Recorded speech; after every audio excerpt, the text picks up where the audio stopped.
짜잔! 안녕하세요. 선주 국어교실 선주쌤입니다. 오늘부터는 중세 국어를 공부하게 될 건데요. 오늘은 그 첫 시간으로 한글의 제자 원리와 운용 원리에 대해서 공부해 보도록 하겠습니다. 준비되셨나요? 출발!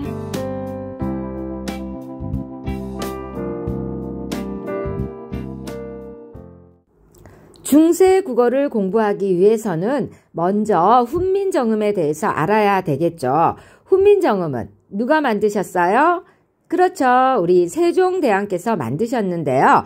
1443년에 창제해서 1446년에 반포한 것이 훈민정음이에요. 훈민정음은요, 여러분이 잘 알고 계시는 것처럼 우리 한글의 옛 이름을 가리키는 명칭이에요. 그런데 여러분이 알고 있는 그거 말고 하나가 더 있어요. 세상에 듣도 보도 못하던 새로운 문자가 짠! 하고 등장했어요. 그러면 그 문자에 대한 사용설명서가 필요하겠죠. 그 사용설명서에 해당되는 책이 바로 훈민정음이라는 책이에요. 다른 말로 훈민정음 해례본이라고도 해요. 유네스코 세계 기록유산으로 지정된 우리의 자랑스러운 문화유산입니다. 자, 다시 한번 정리해 볼게요. 훈민정음은 한글의 옛 이름이면서 훈민정음이라는 책을 가리키는 명칭입니다. 다음은 한글의 제자 원리에 대해서 살펴보도록 할게요. 제자라고 할 때의 이 제는요, 지을 제자예요.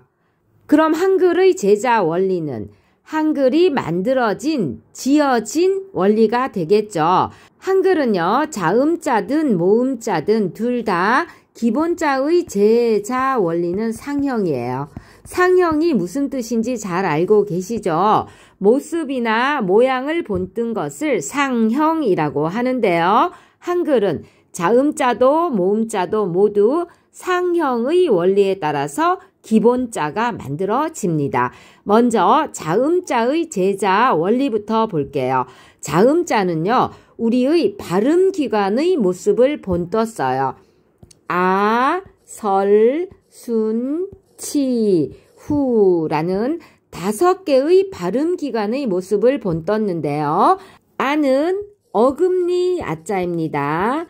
설은 혀설자고요. 수는 입술 순자입니다. 치는 치아를 가리킵니다. 이 후는 목구멍을 가리킵니다. 그래서 어금니 쪽에서 만들어지는 소리는 아, 혹은 어금니 소리 이렇게 부르고요. 혀 쪽에서 만들어지는 소리는 설음 혹은 혓소리라고 불러요.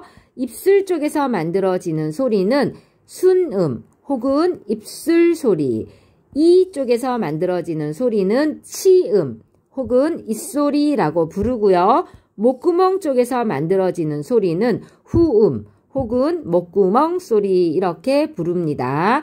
자, 아음부터 볼게요. 오른쪽에 있는 발음기관 그림을 보면서 설명을 드릴게요. 어금니는요, 우리 발음기관 중에서 여기 있는 연구개에 가깝게 있겠죠. 이쪽에서 소리가 만들어질 때는요, 여기 있는 우리의 혀가 이렇게 구부러져서 연구개 쪽을 막았다가 떨어지면서 소리가 만들어집니다. 무슨 글자처럼 생겼어요? 그렇죠. 기역처럼 생겼죠. 다음 설음은요, 우리의 혀 끝이 이렇게 위에 있는 잇몸에 닿았다가 떨어지면서 소리가 납니다. 무슨 글자처럼 생겼나요? 니은처럼 생겼죠. 그 다음 순음은요, 우리의 입술이에요. 미음처럼 생겼죠. 치음은 치아의 모양이니까 이렇게 생겼죠. 시옷. 그 다음 후음은 목구멍 쪽이에요. 후두 쪽이니까 우리 목구멍 어떻게 생겼어요? 동그랗게 생겼죠. 자, 그래서 요렇게 이응이 되는 거예요. 요 5개의 글자가 자음 기본자가 됩니다. 그 다음에 이 기본자에다가 획을 더해요. 획을 더하는 것을 가획이라고 하는데요. 기본자에다가 획을 더함으로써 글자를 늘려가는 거예요.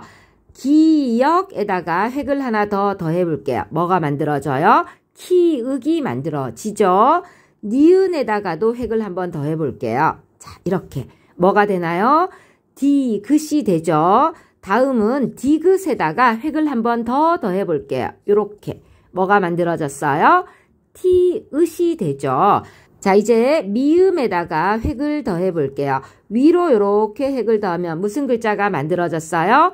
비읍이 만들어졌죠. 이번에는 미음에다가 옆으로 이렇게 획을 더해볼게요. 무슨 글자가 만들어졌어요? 피읍이 만들어졌죠. 이제 시옷에다가 획을 더해볼게요. 자, 무슨 글자가 만들어졌어요? 지읒이 만들어졌죠. 지읒에다가 한 번 더 획을 더해볼게요. 치읒이 되죠. 다음은 이응에다가 획을 한 번 더 해볼게요. 요렇게 얘는 여린 히읗이라고 불러요. 자, 그 다음 여린 히읗에다가 한 번 더 획을 더해 볼게요. 이제 우리가 알고 있는 히읗이 만들어집니다. 얘네들은요, 획을 더해서 만들어졌다 해서 가획자라고 불러요. 기본자에 획을 더해 가획자로 가면서 소리의 세기가 더해지는 것을 확인할 수 있어요. 그리고 기본자에 획을 더해서 가획자를 만들기 때문에 글자 생긴 모양만 보고도 소리를 어느 정도 예측할 수가 있게 되죠. 아주 체계적으로 만들어진 문자다. 이렇게 보실 수가 있을 거예요. 자, 그 다음에 이 가획자 말고 별도로 모양을 만들었다 해서 이체자라고 부르는 애들이 있어요. 얘는 누구냐면은 어금니 쪽에서 만들어지는 소리 중에 이렇게 생긴 애가 있어요. 얘는 오늘날의 우리가 받침자로 쓰고 있는 이응하고 같은 소리가 나요. 응 하고 소리가 나는데 옛니응이라고 불러요. 목구멍 쪽에서 소리 나는 이 이응하고는 다른 소리죠. 얘는 정확히는 모르지만 오늘날에 우리가 사용하고 있는 이응과는 다른 소리였을 거예요. 자, 여기에 획이 더해져서 여린 히읗이 만들어지고 여린 히읗에 획이 한 번 더 더해져서 오늘날 우리가 아는 히읗이 만들어졌으니까 얘는 히읗 계열의 어떤 소리였을 것으로 추정이 되는데 정확하게는 알 수가 없어요. 녹음이나 녹취를 할 수 없었으니까요. 문헌만 가지고 보기 때문에 정확한 음은 예측이 불가능해요. 오늘날의 이응과 비슷한 소리는 얘예요. 옛니응. 그 다음에 디귿에다가 또 획을 이렇게 추가한 것처럼 보이는 리을이 있는데 얘는 설음은 설음인데 반 정도만 설음에 가까워요. 그래서 얘를 반설음이라고 불러요. 소리가 르르르 이렇게 날 거니까요. 설음도 아닌 것이 아닌 것도 아닌 것이 이렇게 되겠죠. 그 다음 또 하나가 있는데 시옷에 획을 더한 것처럼 보이는 얘가 있는데 얘도 치음은 치음인데 이런 소리가 나서 온전한 치음이 아니에요. 그래서 얘를 반치음이라고 불러요. 여기 있는 이체자 3개는 얼핏 보기에는 획을 더한 가획자처럼 보이지만 가획의 의미가 크게 없어요. 별도로 모양을 만들었다. 이체자다. 이렇게 보셔야 합니다. 낯선 음운들의 이름을 다시 한번 알려드리고 갈게요. 얘는 여린 히읗이라고 부르면 되고요.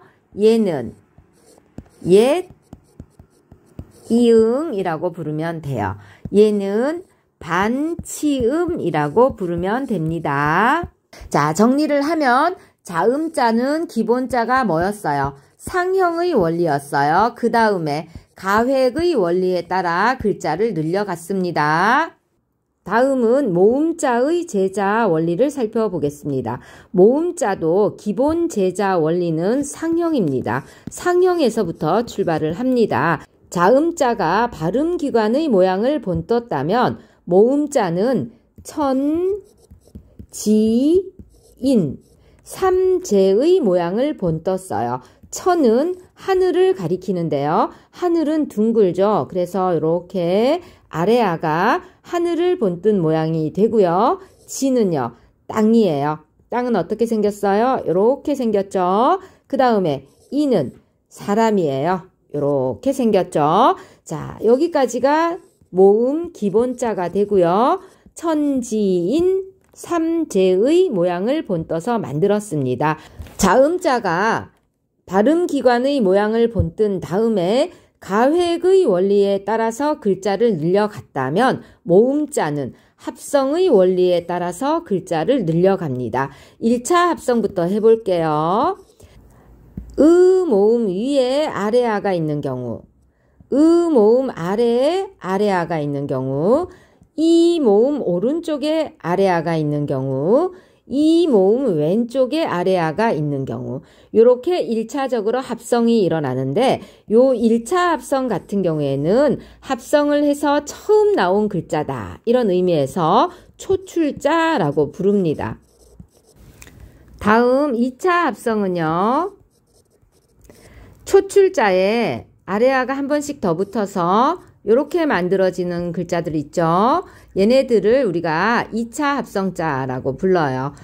2차 합성자는 다시 한번 합성해서 나왔다 해서 재출자라고 불러요. 다시 한번 정리하면 모음자도 상형을 기본으로 해서 만들어지는데 이후에는 합성의 원리에 의해서 글자를 늘려갑니다. 자, 현대 한국어에서 단모음은 10개였지요. 중세 한국어에서의 단모음은 모두 7개입니다. 여기 기본자와 초출자까지가 단모음에 해당되고요. 이후에 만들어지는 글자들은 모두 이중모음, 삼중모음에 해당됩니다.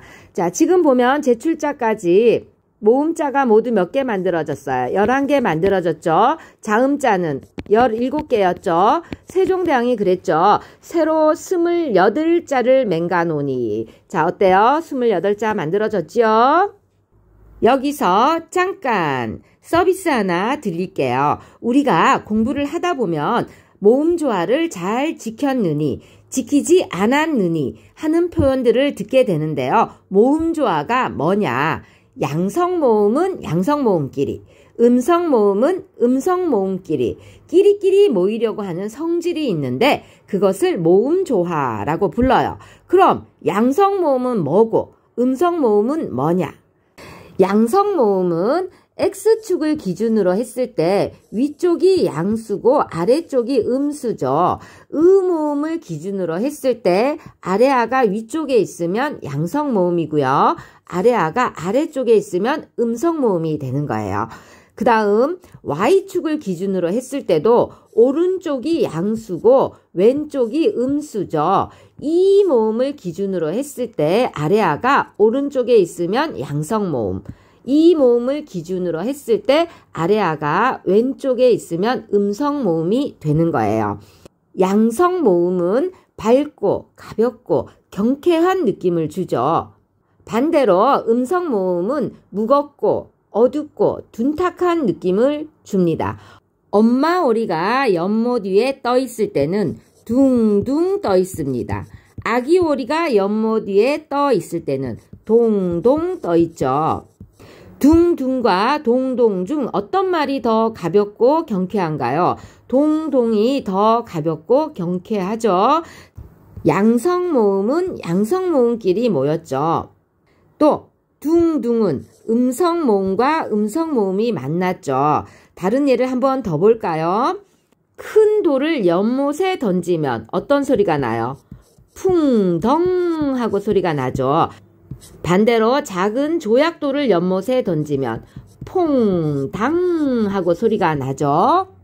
이때도 보면 자, 무겁고 어두운 소리는 풍덩이 되죠. 우모음과 어모음, 음성모음이 음성모음과 어울렸어요. 가볍고 경쾌한 소리는 퐁당이 되는데 이때는 오모음과 아모음이 만났죠. 양성모음끼리 만난 거예요. 이렇게 같은 성질을 가진 모음끼리 조화를 이루는 것이 모음조화인데 중세 국어 같은 경우에 비교적 모음조화를 잘 지킵니다. 이렇게 만들어진 우리 훈민정음이 어떻게 운용되었느냐? 지금부터 살펴볼게요. 첫 번째, 병서의 원리를 들 수 있는데 병서라고 할 때 이 병자는 나란할 병자예요. 둘 이상의 자음을 나란히 써서 글자를 운용한 거예요. 병서에는 각자 병서와 합용 병서가 있는데 각자 병서는 같은 글자를 나란히 쓰는 거예요. 예를 들면 이렇게 선생님 이상해요. 얘네들 한 글자가 아닌가요? 라고 의문이 생기는 친구들 있을 거예요. 현대 한국어에서 얘네들은 하나의 의문이에요. 하나의 글자예요. 하지만 중세 한국어에서는요, 얘네들 각각 다른 의문이에요. 비읍이 2개 있고 디귿이 2개 있고 기역이 2개 있는 거예요. 그러니까 얘네들은 2개의 의문이에요. 하나의 의문이 아직 안 된 거예요.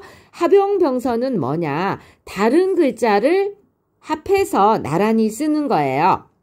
예를 들면 비읍 시옷이라든가 비읍 시옷 기역이라든가 이런 애들이 합용병서가 됩니다.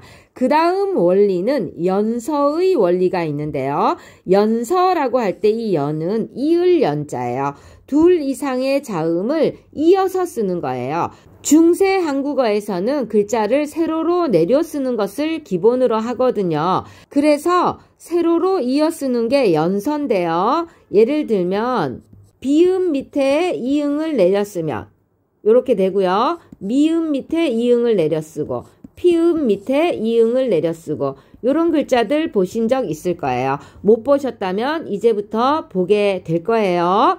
얘네들을 순경음유라고 하는데 약간 유성음처럼 소리가 났을 것 같아요. 이 중에서 순경음 비음만 우리말 표기에 사용됐고 나머지는 모두 동국 정운식 한자음 표기에 사용되었어요. 동국 정운식 한자음 표기라고 하면 한자어를 우리말로 표기할 때 최대한 한자어 원음에 가깝게 표기하는 방법을 말해요. 이후 시간에 다시 한번 다루게 될 거예요. 그 다음은 종성, 부용, 초성의 원리에 의해서 한글이 운용되었는데요. 종성, 부용, 초성이라 하면 초성자를 부용 다시 쓰는 거예요. 어디에? 종성 자리에. 다시 말하면 종성자를 별도로 만들지 않았다는 말이 되겠죠. 초성자를 종성에도 사용하니까요. 지금부터는 문헌에 드러나는 중세 국어의 대략적인 특징 몇 가지를 살펴본 후에 이번 시간을 마치도록 할게요. 옆에 있는 사진은 세종어제 훈민정음의 일부분인데요. 15세기 문헌을 대표하는 문헌이라 해도 되겠죠. 딱 보시면 가장 먼저 들어오는 특징이 뭔가요? 그렇죠. 내려쓰기를 했죠. 다음으로 눈에 들어오는 특징은 뭔가요? 그렇죠. 띄어쓰기를 하지 않았어요. 그 다음 눈에 들어오는 거 뭐예요? 현대 국어에 쓰이지 않는 의문이 존재하죠. 어떤 게 보이나요? 자, 용 할 때 요거 보이시나요? 자, 얘가 이거예요. 옛니응, 조금 전에 위에서 살펴봤던 옛니응 있고요. 그 다음 여기 반치음 보이시나요? 반치음 존재하고요. 또 요거 보이시나요? 여린 히읗 있고요. 또 쉬불씨라 할 때 여기 순경음 비읍 보이시죠? 자, 그 다음에 모음자 중에서는요. 예, 아레아예요. 여기 있는 얘도 아레아예요. 자, 아레아가 이렇게 쓰였어요. 그 다음 뭐가 보이시나요? 혹시 방점이라고 들어보셨나요? 중세 국어 문헌에는요, 방점이 사용되는데요. 무엇이냐 하면은 여기 이렇게 글자 왼쪽에 있는 얘네들이 방점이에요. 한 개짜리도 있고요. 여기처럼 이렇게 2개 찍힌 것도 있고요. 또 여기처럼 아무것도 없는 것도 있어요. 자, 방점은요, 성조를 표시하는 기호예요. 성조라고 하면요, 소리의 높낮이를 말해요. 음절 왼쪽에 표시해서 소리의 높낮이, 다시 말해서 성조를 표시하는 기호가 방점입니다. 자, 방점에 대해서 조금 메모를 해볼게요. 아무것도 없는 거, 얘는요 이렇게 나타내기로 할게요. 얘는 평성이라고 불러요. 어떤 소리냐면요, 낮은 소리예요. 그 다음 점이 하나 있는 거 보셨죠? 얘는요 거성이에요. 높은 소리를 나타냅니다. 그 다음 점이 2개 있는 거 보셨죠? 얘는요 상성이에요. 낮았다가 높아지는 소리를 나타내요. 낮높은 소리라고 메모해 볼게요. 자, 여기서부터 여기까지를 우리 성조를 살려서 한번 읽어볼까요? 얘는 없고요. 얘는 점이 하나 있고요. 얘는 2개 있네요. 얘는 하나 있고요. 얘는 없고요. 얘는 하나 있네요. 여러분 보시기 편하게 가로로 옮겨 적어 보았는데요. 성조에 따라 천천히 읽어보도록 할게요. 이는 아무것도 없으니까 낮은 소리, 평성이 되죠. 아는 점이 하나 있으니까 높은 소리, 거성이 되죠. 사는 점이 2개 있으니까 낮았다가 높은 소리가 되겠죠. 라는 점 하나 있으니까 거성, 미는 아무것도 없으니까 평성, 라는 점 하나 있으니까 거성. 자, 이제 성조에 맞추어서 천천히 읽어볼게요. 사, 여기서 사 하고 올라가야 되겠죠. 사라 미라. 다시 한번 해볼까요? 사라 미라. 어때요? 절대음감 하는 것 같지 않나요? 자, 요렇게 해서 오늘은 중세 국어에 나타나는 대략적인 특징 4가지를 살펴보았고요. 다음 시간은 우리 세종어제 훈민정음의 한 부분을 다 같이 살펴보도록 할게요. 지금까지 한글의 제자 원리와 운용 원리에 대해서 공부해 보셨습니다. 다음 시간은 오늘 배운 것들을 바탕으로 해서 15세기 문헌에 나타나는 중세 국어의 특징을 공부해 보도록 할게요. 다음 시간에 또 만나요. 또 만나요. 또 만나요.